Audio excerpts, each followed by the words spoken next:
when we were thinking about the legacy of President Carter and Rosalynn Carter, there was a part, and it came up yesterday, not a small amount, that's actually very, very important to, coincidentally, the way in which the field evolved. And you heard from the previous panel and the directors that the field evolved in a way that in some ways resembles the ever-expanding universe theories that we have now that are actually out of control. We have a situation here where we thought the world was 13 billion years, and it turns out it's still accelerating in ways that don't make sense from laws of physics. So there's this notion of ever-expansion. And that's exactly the trajectory that happened with the school, because it began with really interesting theoreticians and practitioners who had their own, each practitioner has their own theory, whether they've written books or not.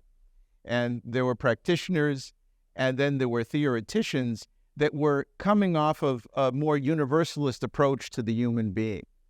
And one of the reasons why the clash was inevitable between culture and identity-based approaches and universal approaches that John Burton had was that it's difficult. We consist of both high similarities to all humans, and we also have these unique spaces of our identity, of our culture, and my job was to fill in the complexity of that and start even more conflicts about religion. And so my vocation, I wouldn't call it a profession, my obsession for the last 40 years was the subject of religion. And I brought to this the question when I came in 2003, the deeper analysis of the ways in which religion is weaponized for violence and the ways in which it contributes to peacemaking. And that turns out to be a universal pattern in all major religions in all parts of the world. It is both, and now it's referred to sometimes as political religion and personal religion. And the political religion tends to create a great deal of intolerance and actually has highly secular roots of power, interests, and control, which are proto-violent. And then personal religion is as varied as the people who have it, and therefore often come with a deep attachment to emotional and spiritual values that motivate their lives, that propel their lives. Those motivations can be the love of all human beings, love your neighbor as yourself. Those motivations can be the dignity of all human beings. It can be compassion. And we knew that the Carter legacy, and we've known that the Carter legacy has that piece of it. And yet, the kind of spirituality that Jimmy Carter brought to his life and his mission seemed distinctly different from a weaponized form of the religion that would especially later explode into American politics and into the terrible divides we have now, but the terrible divides that are highly destructive in the Middle East and elsewhere, with the radicalization and politicization of religion. So this complexity of legacy is something that these panelists have been working on their entire lives. They don't actually know each other. I know all of them, and I brought them together because of the unique creativity and genius of each in their own worlds. And I wanted us to discuss, and I was asked to have us discuss the legacy of Jimmy Carter in the context of this question of when religion is redemptive and when it is a problem, and what do we learn from Jimmy's contribution to that, from Jimmy and Rosalynn's contribution as figures. So yesterday, well, I'll get into yesterday for a second, and then we'll go in order with your reflections on that, and then we'll have Q&A with each other and then with the audience. So I called this session The Nexus of Humanitarian Service, Policy, Religious Practice, and Education by Example, the Jimmy Carter Legacy. It's as long as all the titles in my books, which is, there's the power of the word, in the beginning was the word, in the beginning, there was the excessive word in academia, right? And so I have a tendency to not be, so I apologize for the length of that title, but it sort of includes a lot of the things we're thinking about, namely humanitarian service policy, actually, the translation of that into policy, religious practice, serious religious practice, and we can indulge in that in this panel, and education by example. You know, the way in which our field, our work in religion, has cut through all of the complexity right towards personal practice, personal symbols of a very deep way. And so I'll just say one of the reasons I'm in this field to you folks, and by way of example here today, is that one of the reasons I'm in this field is that I kind of revered the field of conflict resolution before I came into it. I revered it because I was disappointed with the collapse of ethical consensus in Western culture and the collapse of the ability of the field of ethics to actually get down to reality and actually help with practice and with real people. So I launched into this field and I studied everybody, many of whom were up on this panel before. I studied all of them. And then at the same time, I was looking for the simplicity of the spiritual geniuses that we all know who made history. And some of them are famous, some of them will never be known because of the spiritual gestures that they made that moved hearts, sometimes a few hearts, sometimes millions. So for me, I catapulted into this field. One of the reasons is because one of the people at Camp David who I got close to told me his version. Yesterday we had a little bit different version of the moment at which Menachem Begin changed his heart. Because as we heard yesterday, they many times both were going to leave, and they were kept apart and so on. And I knew I studied this very carefully because now since then I've written a lot of books on psychosocial neuroscience. That's my focus, is how the person gets through. And Jimmy had this sense about Sadat, and they had a closeness that was extraordinary. There's a valiant warrior and a valiant peacemaker who would then pay for it with his life. But we had a tough time with Begin because Begin had engaged in terrorism, serious terrorism in the 1930s. And he was not easy. And yet at the same time, those who knew the stories, and Jimmy did incredible homework on people, knew that he had a passion for family and for children. This was a man whose father was killed with 5,000 other people by the side of a river on the border of Belarus and Poland in 1945. 5,000 people at once with his father. The rest of his family was also killed in other places in Europe. So he comes to this, his Zionism, his nationalism, his Judaism, with a determination that he's going to protect every life no matter what it takes. And Jimmy knew that's what he was dealing with. So brilliantly, somebody said to Sadat and Begin before they came, bring pictures of your grandchildren. They brought children of the grandchildren. They brought pictures of the grandchildren. And I know mediators who do the same thing now in mediation, which is a very interesting model. And they brought them, and then it was failing as a negotiation. And they each had a cabin, and they were separated. And he comes to the cabin of Begin, and Jimmy hands him the pictures. I wanted you to know, here's the pictures of all the grandchildren, mine, yours, and Anwar Sadat's. Before you go, because he was going to leave. He looked at the pictures, and he looked up at the sky, according to my friend. He started to cry. And he said, let's try again. So you see, this is the power that the folk we know, we've seen. And so I'd like to start with you, Julie. This is Reverend. I'm sorry, I don't have paper.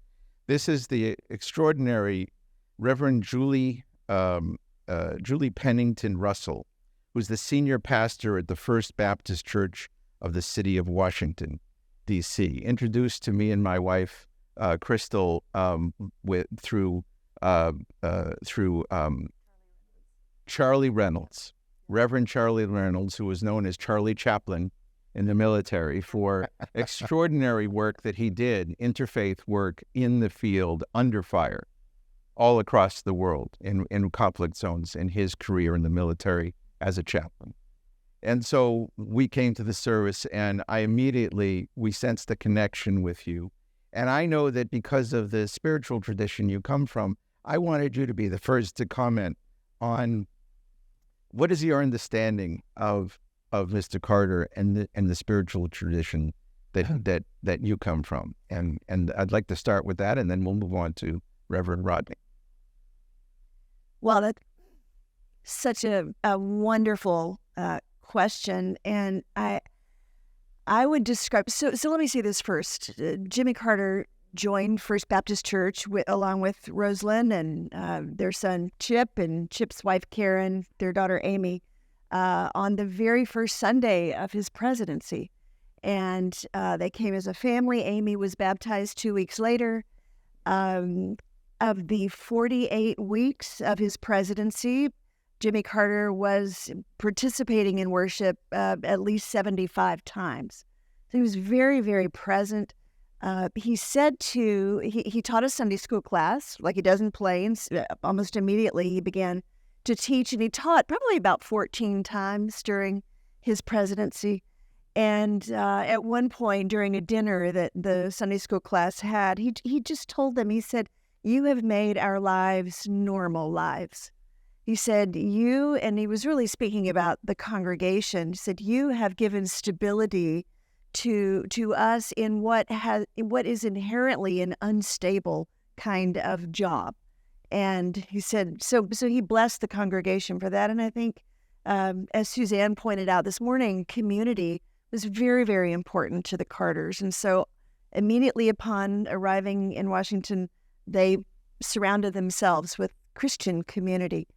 To your point, we have recordings of all of the Bible studies that President Carter taught. And here's what I would say. On the Sunday after the signing of the Camp David Peace Accords, it was just 7 days later, Jimmy Carter taught a Sunday school class, and he was teaching. It was called, it was something about conflict. I'm blanking on it now. But it was about conflict from the book of Philippians. And what he said then was that the time at Camp David had been one of the most difficult times of his life, but also one of the most joyful times of his life. And what made it joyful for him was coming into contact with two leaders who were very, very devout, very deep in their faith. He said they prayed throughout the entire accord, the entire time at Camp David. He said Jimmy Carter would pray with them separately. He would pray with Menachem Begin. He would pray with Anwar Sadat. And he said what was so meaningful to me was that we all agreed that we all worship the same God. And I say that to say, when you were talking about the difference between weaponized religion and a broad religion, Jimmy Carter 50 years ago had a very broad religion, and he was a Baptist. He was, in fact, during his presidency, a Southern Baptist.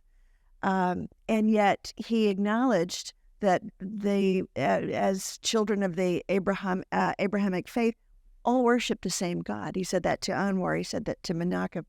And I think that made a real difference there. The broadness, the breadth of his faith.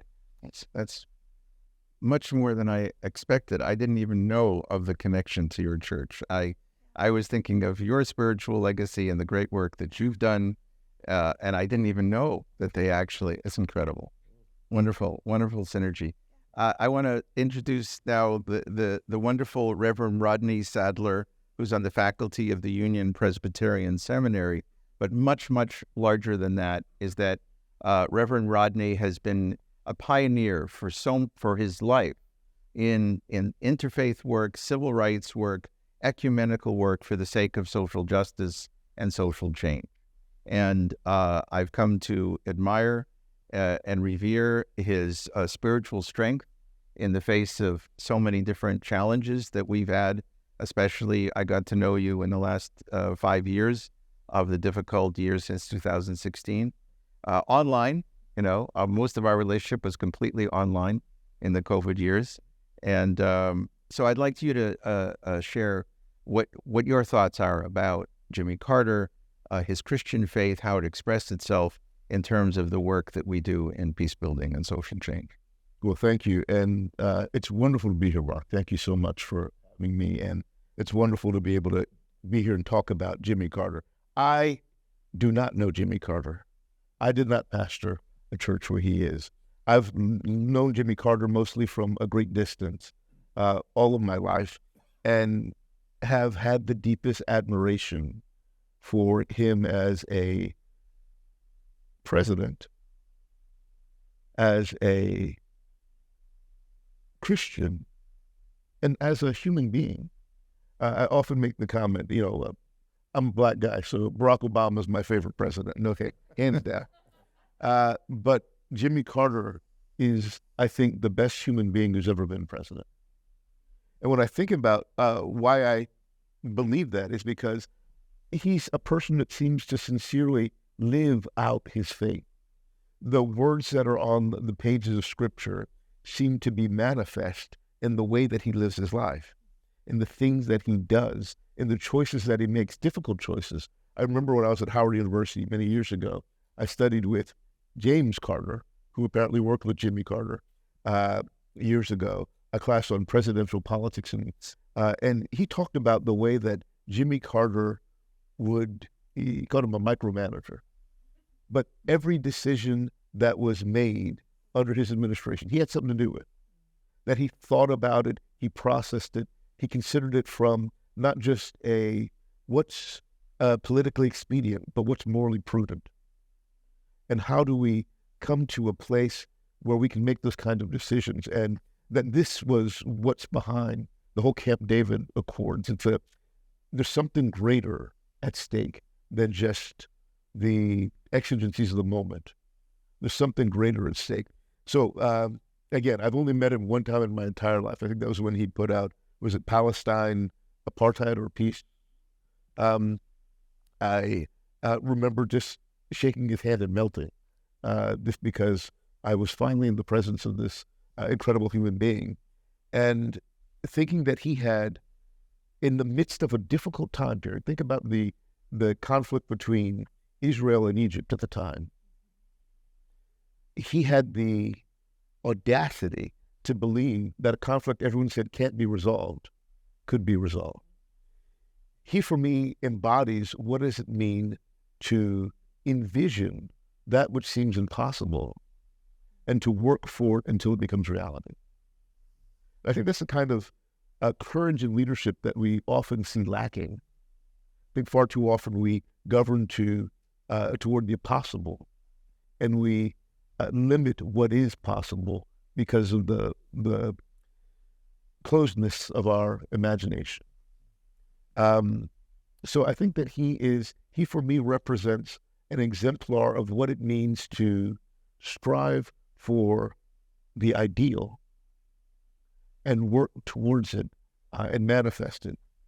In terms of a Christian, I was talking to someone the other day about the way that he was perceived by his Southern Baptist constituents. I think they said something about them excommunicating him.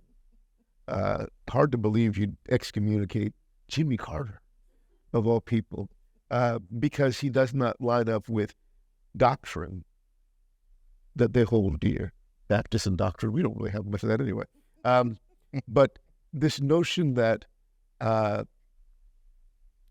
we can define Christianity in very narrow ways, and you just were alluding to this a second ago when you were talking about his ability to see the oneness of God, Shema Yisrael Adonai Eloheinu Adonai Echad, the oneness of God in three different religions, and to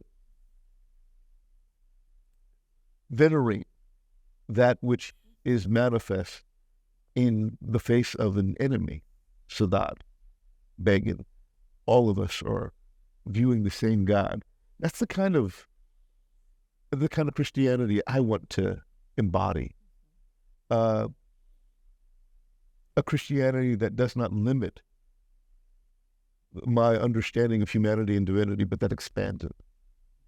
So I think, for me, I think Jimmy Carter is a person that has actualized the way that faith engages life and the way that life engages the world, and the way, and in terms of just a leader, the way that a leader should lead from the soul. Thank you. Thank you. I just want to get everybody in because we have a very brief amount of time, and I want to go to Katherine, Professor Katherine Marshall, Senior Fellow, Berkley Center for Religion, Peace, and World Affairs at Georgetown University, but that doesn't capture the fact that Katherine has been a pioneer of international development, women, and an extraordinary high-level interfaith work that was designed to change the nature of development and peace building at the highest levels that would fund and create what we do. And Katherine has been a mentor and a friend, and I'm in awe of your deep your deep comfort, your awareness of your participation in presidential families of this country and your deep roots here. And I just would love your insights, especially because you've known so much of presidential personalities over history, and you also yourself have pioneered as part of those communities. What are your thoughts on what he pulled off, and where religion and spirituality fits into that? Well, as I read the title of this panel, apart from being a little dizzy, I was very struck by a theme that we're so focused on now, which is interconnected, or I would say intertwined. But even looking back, because I have a long history of this, working mostly on international development, and then with this question of what's religion got to do with it. But thinking how we saw things so separately 50-odd years ago. In international development, if you couldn't visit someplace, you didn't fund it. So you didn't go to conflict areas. There was even a time when health was seen as, and education were seen as really not part of development. The questions, religion was simply not there. And we have come now to a time when we're almost bewildered ourselves by trying to figure out how to navigate in a situation where everything is connected to something else and everyone is connected, sort of the global and, as I think you referred to, also the very personal. How do you navigate the difference between the very strong common elements and the diversity? I think I have had sporadic, far too few contacts with the Carters, but some at least over the years. And I do see them as pressing us really forward on this sense of cutting through the silos, the professional silos and the personal silos, so that river blindness, for example, or guinea worm, these diseases were seen as so much tied to human rights and tied to the economy, but also to the culture and the spirit of the people. The idea that you really did look to the end of the road, the diseases that affected people in the far realms. We worked quite a bit at one point with Habitat for Humanity as it was reflecting, after I think 40 years, on its spiritual foundations and how they had changed over the years. But the Habitat for Humanity, which at the time I last looked at it, was really mobilizing over 1 million volunteers a year, but obviously with the Carter inspiration. But it was very much the theology of the hammer and the idea that if you work together, you can overcome the differences. You can find the common humanity. And that, I think, is a very powerful sense that exemplifies at least a part of the Carter spirit. I think the other thing that I haven't heard mentioned in the short time that I could be here is the unequivocal focus on human rights as a foundation. We're at a time now where there's far too much debate about human rights, I think, and what is a human right? And of course, we all know that human rights also mean human responsibility, and we know the history of human rights, that the traditions that it came out of and the traditions that it didn't come out of. And I think we need to continue wrestling with that. But that was so much a centerpiece of his presidency, of really trying, and it's at a time when we're struggling so much with what are American values and what is it that this country and our history and our present stand for, and how do we wrestle with those complex questions with the kind of depth which I think is part of this question of the interconnectedness, is how do you see the connections at the same time that you go sufficiently into the depth. I have a lot of other things that I was going to raise, but maybe I won't now because we do have so little time. Yeah. It's very packed day. So I just want to get to everybody before we open it up and to follow up. Rabbi Gerald Serrota, Executive Director Emeritus of the Interfaith Council of Metropolitan Washington. That doesn't do justice to at least 50 years that Jerry has been a pioneer of social justice work across the world, in the United States and in the Middle East and in Israel-Palestine. He was one of the pioneers at great personal risk and sacrifice of standing up for Palestinian rights way, way back, already in the 1970s or 1980s. And he's a dear, dear friend. What do you relate to in the Carter legacy? What are the nexus points between you and this legacy? Well, thank you for the opportunity to escape the TV and the internet and this. It's a very challenging time for the legacy of Jimmy Carter. He did more than any president to attempt to bring together Israelis and Palestinians and others in the Middle East. As a president and post-president, I had brought with me a prayer of the mothers of Israeli mother, written by an Israeli mother and a Palestinian mother. If there's time, I may conclude with that, but I did want to use a text today that I thought exemplified the President Carter's roots and his faith and his hopes, both of which are important in the conversation we're having now. A very wise British rabbi named Jonathan Sacks gave a very clear definition of faith and of hope that I think is a good starting point for understanding or reflecting on Jimmy and Rosalynn Carter. Rabbi Sacks said, "Faith is not acceptance but protest against the world that is, in the name of the world that is not yet but ought to be. Faith lies not in the answer but the question. The greater the human being, the more intense the question. To ask is to believe that somewhere there's an answer." And then the contrast between optimism and hope that he discussed as well. Optimism is the belief that the world is changing for the better. Hope is the belief that together we can make the world better. Optimism is a passive virtue, hope an active one. It needs no courage to be an optimist, but it takes a great deal of courage to hope. The Hebrew Bible is not an optimistic book. It is, however, one of the great literatures of hope.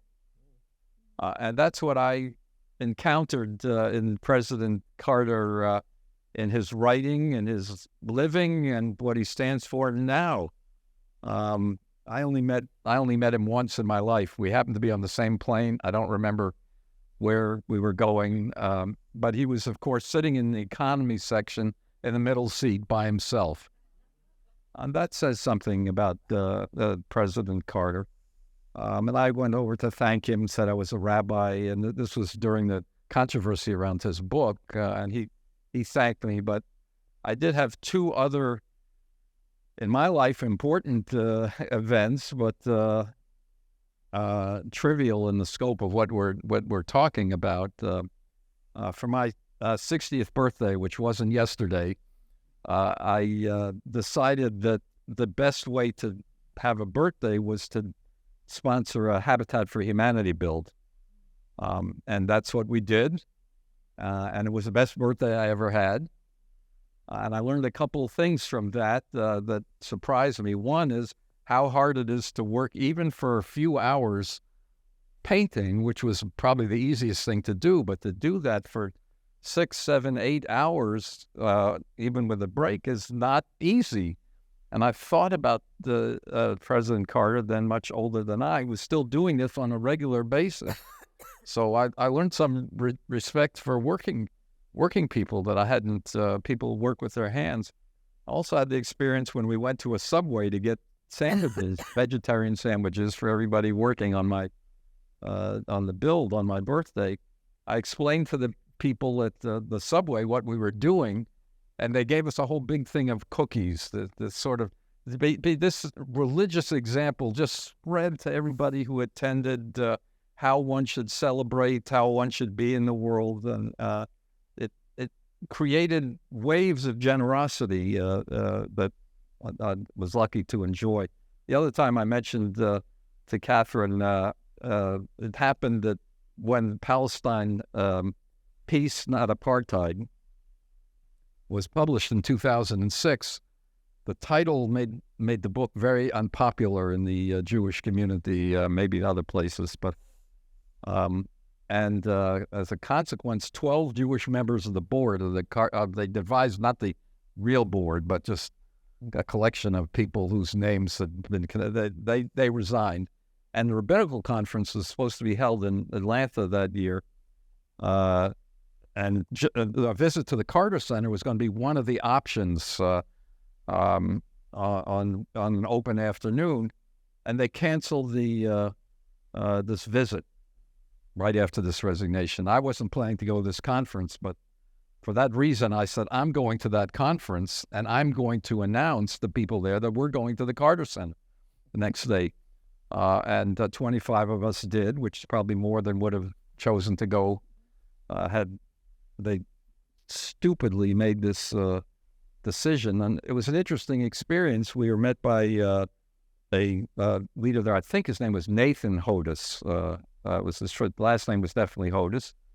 And we asked why this book is still an important book and a thoughtful book up to the 2006. Did he have any other thoughts about the title, since it prevented people, some of us thought, from reading the book and learning from it. And Dr. Hodis said that he wrote the entire book himself, and he chose a title. And the title was, I think, prophetic and important, and if people had been awakened by it then, we might not be where this very sad situation we're in today.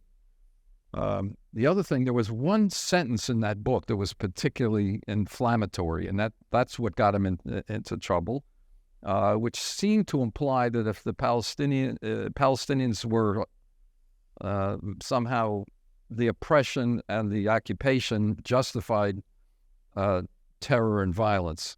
And the sentence was very poorly constructed. And when pointed out to President Carter that the sentence it's wrong, he said, "You're absolutely right.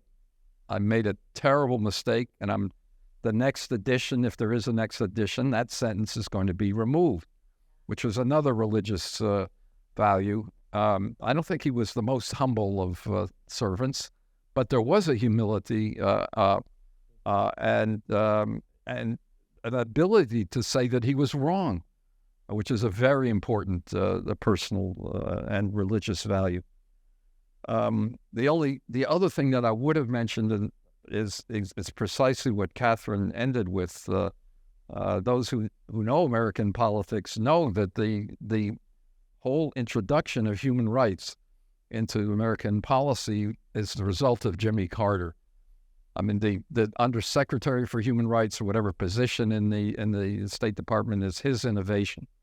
The fact that when President Biden goes tomorrow and expresses whatever he's going to express in solidarity with the Israeli people, that he will bring up the human rights of Palestinians in Gaza and in the West Bank, is a legacy of President Carter, and it's a religious legacy.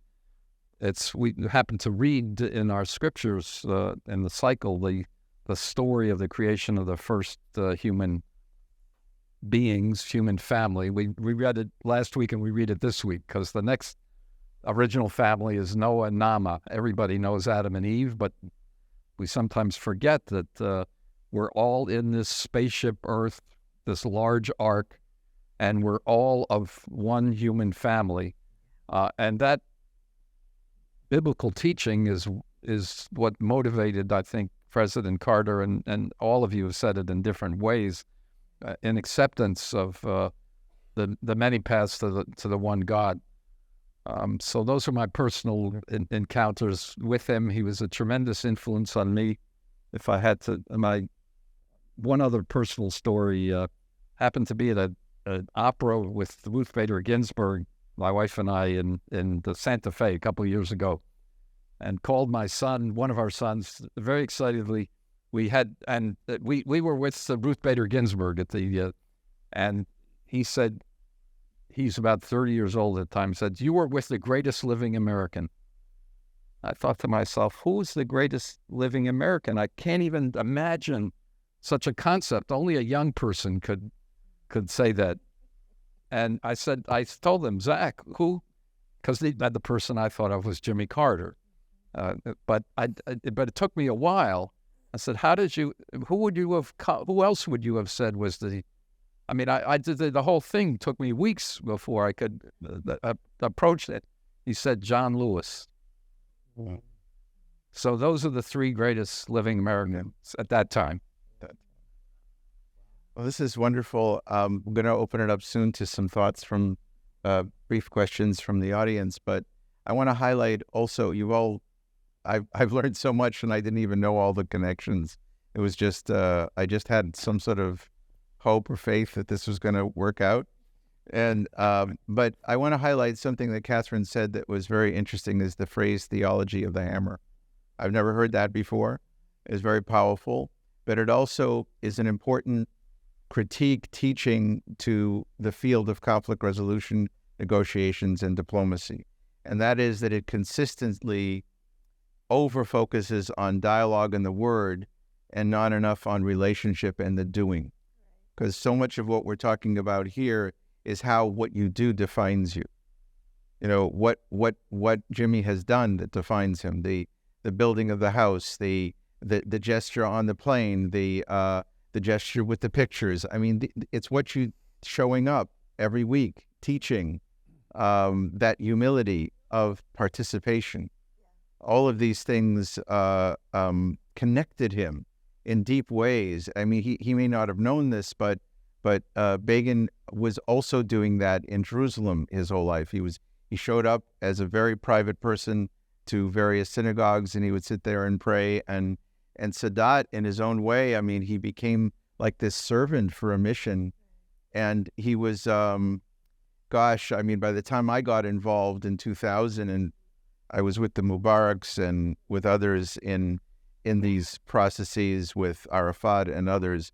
And, we're being recorded, but there was something about Sadat that was unique in Egyptian history. A very powerful warrior, a very powerful peacemaker, incredibly engaging with human beings in the same way that Jimmy was. So this is the magic that's created by these moments of transformation. And I love that expression. I'm going to remember that. And it's a good critique in a positive sense of our field of conflict resolution, that we have to remember that as much as we are in the head, it's in the heart and in the hands that transformations take place. Good afternoon. My name is Yvonne Jennings. I'm a doctoral graduate from the Kurtzer Center, and I also have development experience from the World Bank, where I worked for over 20 years. And currently I have a company in South Carolina. My question is more about faith and connectivity and maybe religion, because I'm from Haiti, where Voodoo is very strong. And my husband and I, we just happened to come from South America, where we spent many years. We lived there, where Pachamama is very strong. And you have also Santeria in the Caribbean. When you work, the work I'm doing, how do I deal with that? Because this is something that I shy away from. Because I was a Catholic, now I'm Anglican, and I do not know how to deal with those invisible religions, those invisible faiths that are really very present in many countries that need to be developed. How do you deal with that? Thank you. I want to open it up to the panel, but I have some things to say too. So I don't want to be. You're the expert on that, Marc. Yeah, I know, but I know I've had many students of alternative religions, but I don't want to usurp here. So, Katherine, has this come up in your global work? What are your feelings about that? And then I can pipe in too.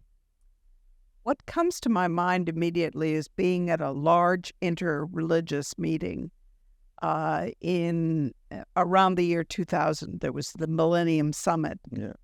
And at one point, they had the most remarkable collection of people from indigenous communities all on the stage. And they looked out at the religious leaders and they said, when you got through with us, we're what's left. Mm. And I was speaking about that recently with a Canadian grandmother who, what was interesting in that was her sense of a powerful, common, deep belief that's held across the huge diversity of indigenous communities, that they find ways to find common ground on very fundamental issues. And some of it is, in a sense, the essence of humanity. It's the caring about each other, the sense of the life cycle. But obviously that's a very complex question. But I will end with just one thing that I'm meeting constantly, even in meetings this morning. I started at 3:00 because there's a meeting in Berlin going on that I needed to be tuning into. But in this question about religion and how it's very easy to make the argument that religion is critically important. We use the figure 84% of the world's population has a religious affiliation. But the question that comes after, and this is the World Bank, but many other people as well, is what do I do with that? How do I take that insight and this hugely complex world that's, as Marc said in the beginning, both very political but also extremely personal? And how do I translate that into the host of issues that we face? I mean, it's also, for those of us who are in this work for a lifetime, Jerry oversaw a very large diversity of religions in the metropolitan Washington area. It was a given that everybody was at the table. Parliament of World Religions began this process over 120 years ago in the 1880s already. And we've evolved since then to a great many multinational, multi-religious organizations around the world. And so it's a given of civility. But that doesn't answer the deeper question you have about how to relate. And my bias is towards practice, ritual, and ethics, where there is commonality, and especially studying this around the world. It's not lost on me. I mean, I fell in love with the Gandhi family when in the 1990s already. And I ended up, through Gandhi's grandchildren, I ended up going to Panchgani in 1996 for the 50th anniversary of Gandhi's passing. And I remember completely dazed and sick in Mumbai, coming off of the plane with my dear friend Brian Hamlin, was my partner in peace building, a Christian partner. And we didn't know what we were doing. We just knew that we wanted to get to know what was happening. And we ended up going down this alleyway, and everybody was surrounding something, looking like there was something wrong in this pit. And so we kept on trying to go around and look at what was inside. And then I grew up very Orthodox religious, and I'm not allowed to do any rituals of any other religions at all. But I just talk and I relate to people on an ethical level. And it turns out we were doing a ritual. It was a worship service for a certain god in India, because that was the ritual. It was walking around. It's called a puja. And later on I read it. So, oh my God, I did a ritual. But that introduced me to the world of India, where it turns out that the news and political religion and the weaponization of religion would have you believe that this is a perpetual war between Islam and Hinduism. But in the reality of India, beyond that, there are hundreds of villages where Hindus and Muslims quietly share each other's rituals, despite a monotheistic faith and a polytheistic faith. Because in lived religion, it's different. And so we are interested in peace building in lived reality, not in theoretical dogma. And so we go right past that. And so do a lot of extraordinary spiritual people. You just don't, it's what you do that defines you. And when you find what they do, my students from all of the religions that you mentioned, I've had students from all of them, it's what they do. And it's where they find the commonalities in peace building, which is where to build. And there's a lot to build. Reverend. Thank you. I have to confess, I'm a Baptist. That joke that was told about St. Peter guiding someone around heaven and telling them to be quiet when we pass the Baptists because they think they're the only ones here. There's a truth to that. But one of the things I've come to see, and I've appreciated being in interfaith space recently, and one of the things I'm beginning to ponder is, if God speaks to all of us, and we hear God in particularized cultural and distinctive ways that we might be able to hear God, and that the responsibility of those of us who are in faith traditions, and celebrate your faith tradition, be in it, delve into it deeply, is to begin to be sensitive to what it is that God, however God might be conceived, is saying through other religions. This is the same thing that God has said to me and to the people in my tradition. And then also to ask the question, what is the need that this religion seems to be meeting for the people who are adherents? What are they hearing in Santeria and Obia? And what is it that they are receiving that they need as part of their life? And how might I learn about the numinous that I can't conceive, conceptualize, or contain within my own tradition? What might I learn about the numinous from them as well? So I think there's a certain reverence with which we approach those that differ. And again, your story about Jimmy Carter brings that to the forefront. Yeah.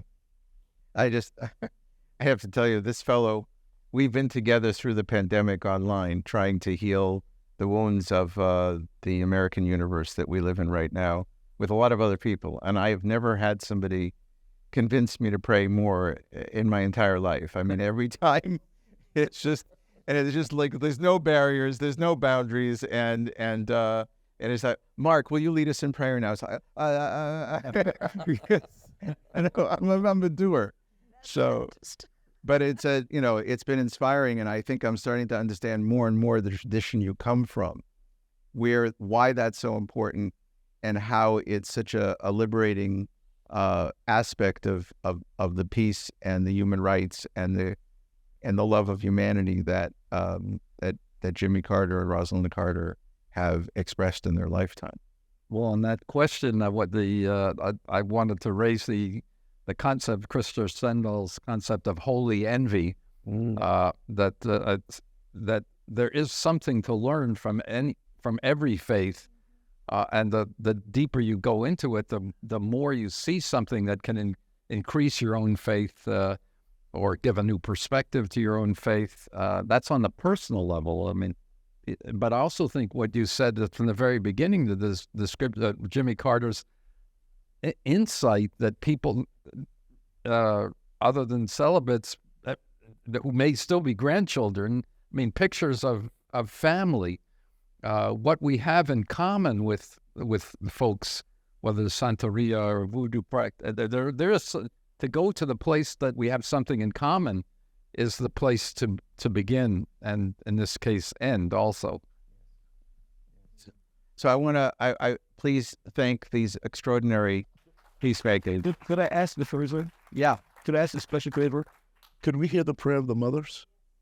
Oh, this is the prayer of the mothers that Rabbi Serrota mentioned, of the Palestinian and Israeli mothers. Yeah, the Palestinian woman who lives in the Galilee area is Sheikha Ibtisam Mohammed, and the Israeli religious leader Rabbi Tamar Elad Applebaum. God of life, you who heals the brokenhearted, binding up our wounds, please hear this prayer of mothers. You did not create us to kill each other, nor to live in fear or rage or hatred in your world. You created us so that we allow each other to sustain your name in this world. Your name is life. Your name is peace. For these I weep. My eye sheds water. For our children crying in the night. For parents holding infants. Despair and darkness in their hearts. For a gate that is closing. Who will rise to open it before the day is gone? With my tears and with my constant prayers, with the tears of all women deeply pained at these harsh times, I raise my hands to you in supplication. Please, God, have mercy on us. Hear our voice that we not despair, that we will witness life with each other, that we have mercy one for another, that we share sorrow with one another, that we hope together one for another. Inscribe our lives in the book of life. For your sake, our God of life, let us choose life. For you are peace, your world is peace, and all that is yours is peace. May this be your will, and let us say amen. Amen.